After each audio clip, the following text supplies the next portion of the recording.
누군가 넘어지는 짧은 영상을 보며 우리는 무심코 웃음을 터뜨리곤 합니다. 하지만 만약 그 영상 속 주인공이 나라면, 내 삶이 통째로 굴러 떨어지는 중이라면 어떨까요? 집으로 돌아가는 길.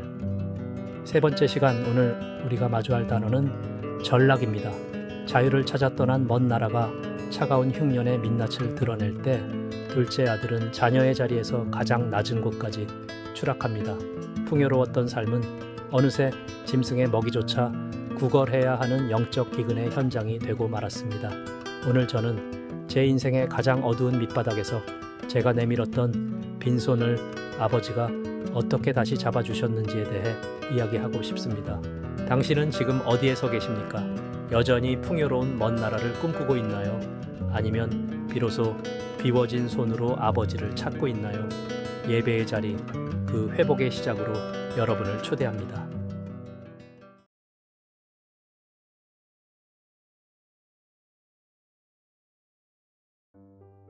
내 의의 하나님이여, 내가 부를 때에 응답하소서. 곤란 중에 나를 너그럽게 하셨사오니 내게 은혜를 베푸사 나의 기도를 들으소서. 인생들아, 어느 때까지 나의 영광을 바꾸어 욕되게 하며 헛된 일을 좋아하고 거짓을 구하려는가? 여호와께서 자기를 위하여 경건한 자를 택하신 줄 너희가 알지어다. 내가 그를 부를 때에 여호와께서 들으시리로다. 너희는 떨며 범죄하지 말지어다. 자리에 누워 심중에 말하고 잠잠할지어다. 의의 제사를 드리고 여호와를 의지할지어다. 여러 사람의 말이 우리에게 선을 보일 자 누구뇨? 하오니 여호와여, 주의 얼굴을 들어 우리에게 비추소서. 주께서 내 마음에 두신 기쁨은 그들의 곡식과 새 포도주가 풍성할 때보다 더하니이다. 내가 평안히 눕고 자기도 하리니 나를 안전히 살게 하시는 이는 오직 여호와이시니이다.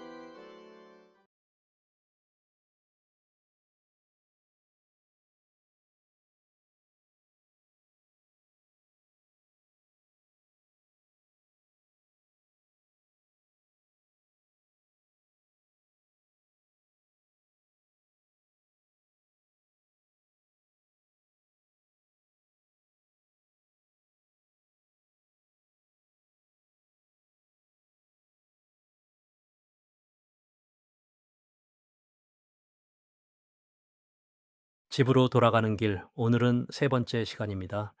아버지와 관계를 단절하고 먼 나라로 떠난 둘째 아들은 허랑방탕해서 아버지에게 물려받은 재산을 모두 낭비했습니다.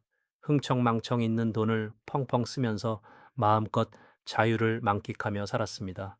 그러나 언제나 지갑에 두둑하게 담겨 있을 것 같던 돈이 어느새 다 떨어졌습니다. 게다가 엎친 데 덮친 격으로 그 나라 전체에 흉년이 들었습니다. 그의 삶은 극도로 궁핍해졌습니다. 자신에게 돈이 있을 때는 함께 어울리던 사람들이 그가 돈이 떨어지자 냉정하게 등을 돌렸습니다. 아무도 먼 나라에서 온 이방인에다가 돈까지 떨어져 궁핍해진 그를 거들떠보지 않았습니다. 살아남기 위해 그는 무엇이든 해야 했습니다. 그는 남의 집에 종살이하게 됩니다. 주인은 그를 들로 내보내서 돼지를 치게 했습니다. 그는 너무나 배가 고팠습니다. 돼지에게 사료로 주는 쥐엄나무의 열매라도 먹으려 했지만 아무도 그에게 주려는 사람이 없었습니다. 오늘 설교의 제목은 전락입니다. 전락은 굴러서 떨어진다 라는 뜻으로 나쁜 상태나 처지에 빠지는 것을 말합니다. 어디에서 어디로 굴러 떨어졌다는 말입니까? 둘째 아들은 아들에서 종으로, 종에서 거지로 전락했습니다. 그가 아버지 집에 있을 때 그는 아버지의 사랑을 받는 존귀한 아들이었습니다. 아버지 집에 있는 모든 것을 누렸던 사람입니다. 그러나 그가 아버지를 떠나자 그는 종으로 지위가 떨어졌습니다.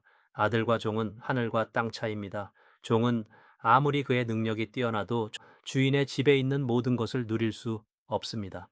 종은 그냥 종입니다. 그런데 거기서 끝난 것이 아닙니다. 그는 마침내 종에서 거지로 전락하고 말았습니다. 아버지 집에서는 모든 것이 풍족하고 행복했었습니다. 그런데 지금 그는 돼지가 먹는 사료를 구걸해야 하는 신세가 된 것입니다. 돼지가 사료로 먹는 쥐엄나무의 열매가 없어서 그는 배를 골아야 했습니다.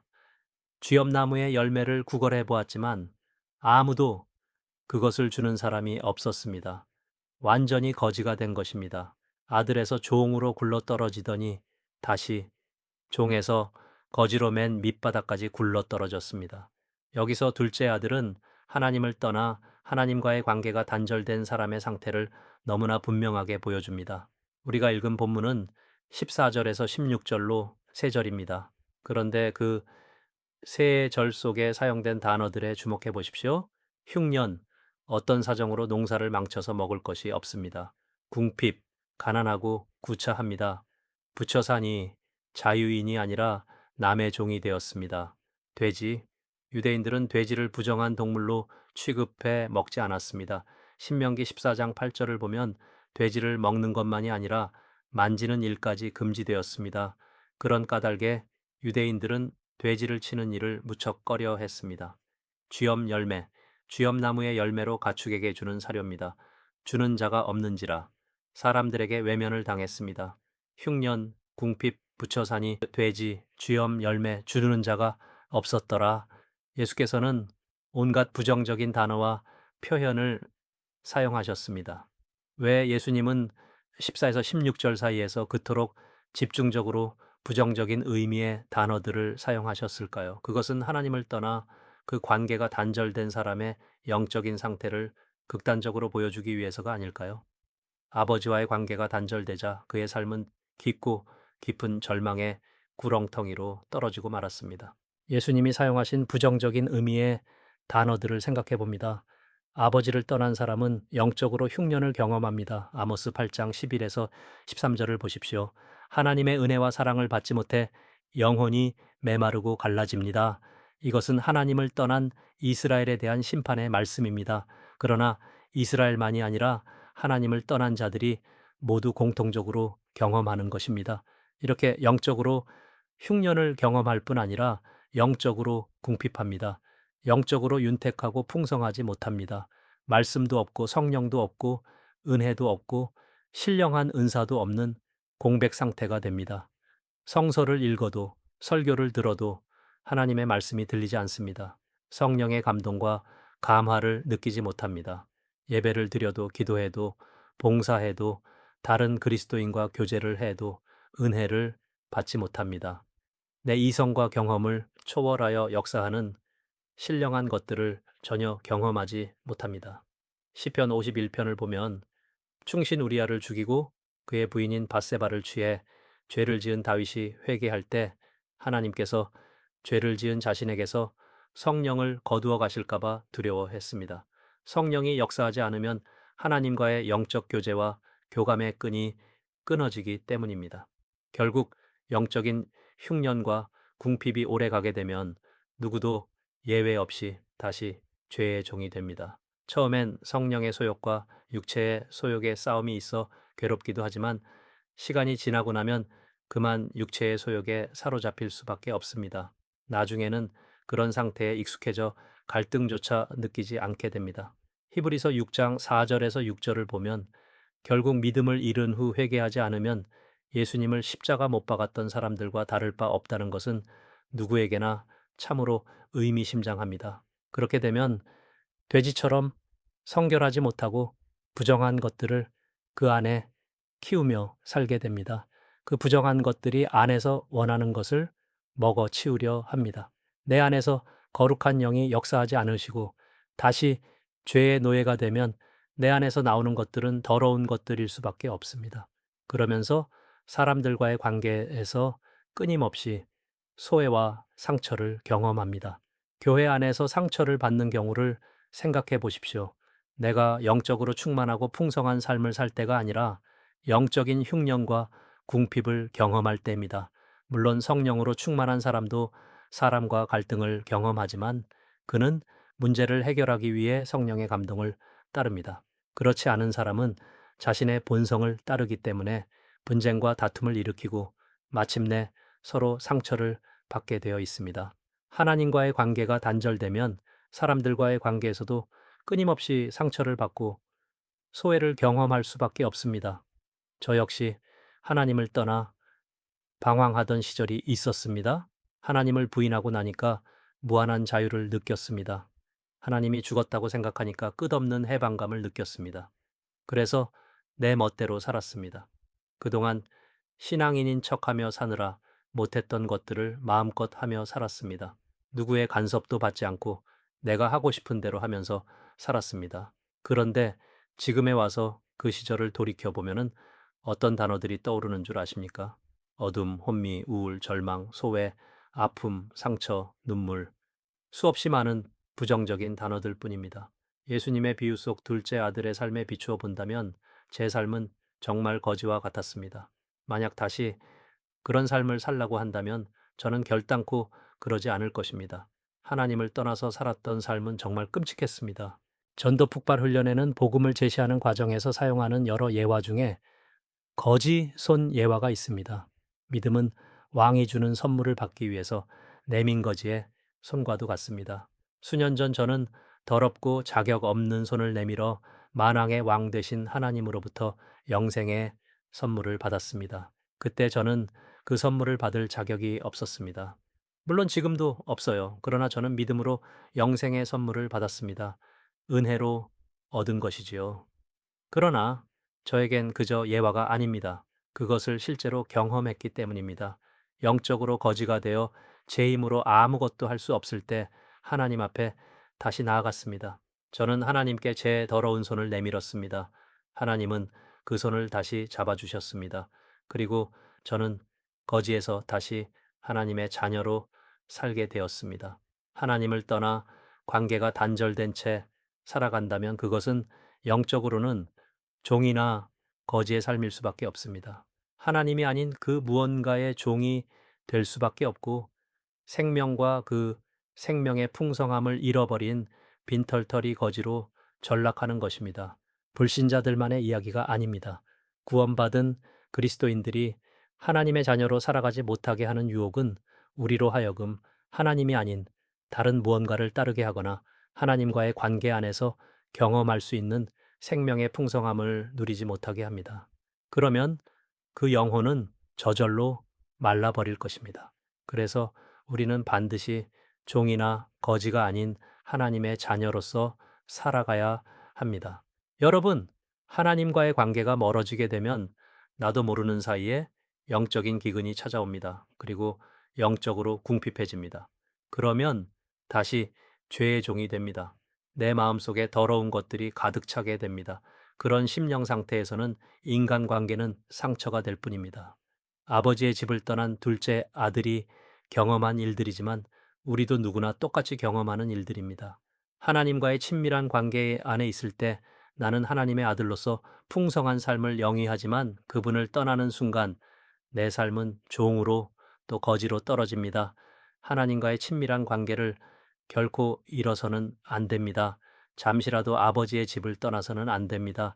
이번 한 주간 고민할 수 있는 질문을 드리면서 설교를 마치려고 합니다. 당신은 지금 풍요로운 먼 나라를 여행 중입니까? 아니면 서서히 메말라가는 돼지우리를 견디고 있습니까?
사랑하는 아버지 하나님, 오늘 우리는 내 힘으로 세운 성에서 왕이 되고 싶어 당신을 떠났던 우리의 비참한 뒷모습을 마주합니다. 화려한 해방감을 꿈꾸며 달려갔던 먼 나라의 끝에서 우리가 발견한 것은 채워지지 않는 영혼의 흉년과 짐승의 먹이조차 구걸해야 하는 초라한 전락뿐이었음을 고백합니다. 주님, 내 삶이 뜻대로 되지 않아 무너졌던 그 시간들이 실은 나라는 우상을 내려놓고 아버지를 기억하게 하시려는 당신의 아픈 초대였음을 이제야 깨닫습니다.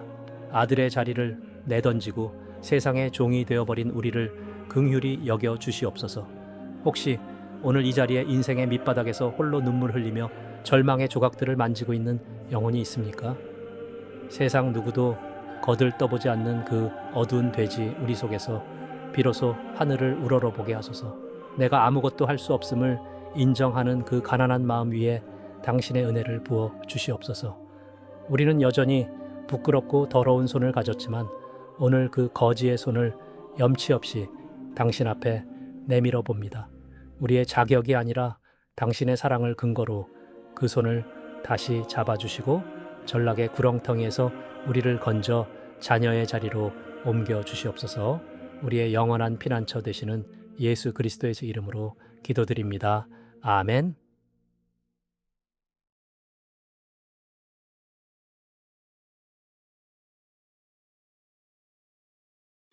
모든 것을 잃고 돼지우리에 주저앉았을 때 비로소 들리는 소리가 있습니다. 화려한 세상의 소음이 잦아들고 나서야 비로소 들리는 내 영혼의 가장 정직한 독백입니다. 이에 스스로 돌이켜 이르되, 성서는 이 순간을 스스로 돌이켰다고 기록합니다. 자신의 비참함을 직면한 그 바닥에서 둘째 아들은 비로소 아버지의 집을 기억해 냅니다. 하지만 그 길은 결코 쉽지 않았을 것입니다. 염치 없음과 죄책감, 나를 품꾼의 하나로 보소서라고 말해야 하는 그 굴욕적인 다짐을 안고 그는 다시 길을 나섭니다. 집으로 돌아가는 길 네 번째 시간, 후회에 머물러 있던 발걸음이 어떻게 다시 아버지를 향한 귀향의 걸음이 되었는지 그 자격 없는 자의 용기에 대해 나누려 합니다.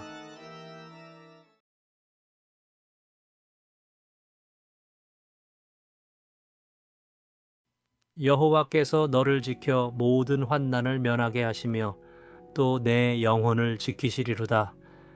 여호와께서 너의 출입을 지금부터 영원까지 지키시리로다.